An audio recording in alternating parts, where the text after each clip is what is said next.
Assalomu alaykum hurmatli kuzatuvchilarim. Bu ajoyib bo'lgan amerikanskiy pechenyani retseptini sizlar uchun joylashga qaror qildim. Ishimizni bismillah deb idishga xona haroratida yumshoqqina bo'lib erib turgan margarinni shakar bilan yaxshilab aralashtirib olishdan boshlaymiz. Aralashtirib olganimizdan keyin bitta donadan tuxum chaqib, uni ham aralashtirib olamiz.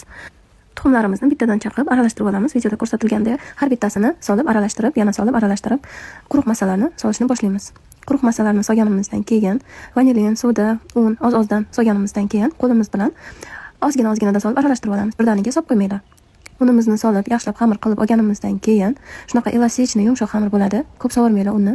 Shokoladimizni, drop shokoladimizni ozginadan solib uni ham aralashtirib olamiz. Menda shokoladni yaxshi navlisi, ya'ni Kalibaut, Village sosiylar ham bo'ladi. Kalibautni kattasi va maydasidan foydalandim. Juda ham shirin chiqadi. Xamirimizni taroziga 120 grammdan o'lchab qilib oldim, lekin iloji boricha kichkinaroq qilishga harakat qilinglar. Ozgina katta qilib qo'ydim. Keyingi safar albatta grammini kamroqdan qilaman va yana bitta xatoyim shu bo'ldiki, listga hammasini zich qilib joylashtirib olganim. Qizlar, pechenkalarni iloji boricha orasini ochiq qilib sovolinglar listga. Hammasini birdaniga menga o'xshab qilmanglar.